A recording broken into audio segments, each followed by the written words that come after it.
Okay na? So ito guys, may ginagawa tayong steering pump ng Raptor. So tumigas, ayaw umikot.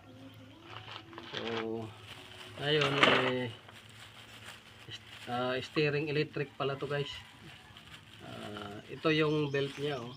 Ito. So yung belt niya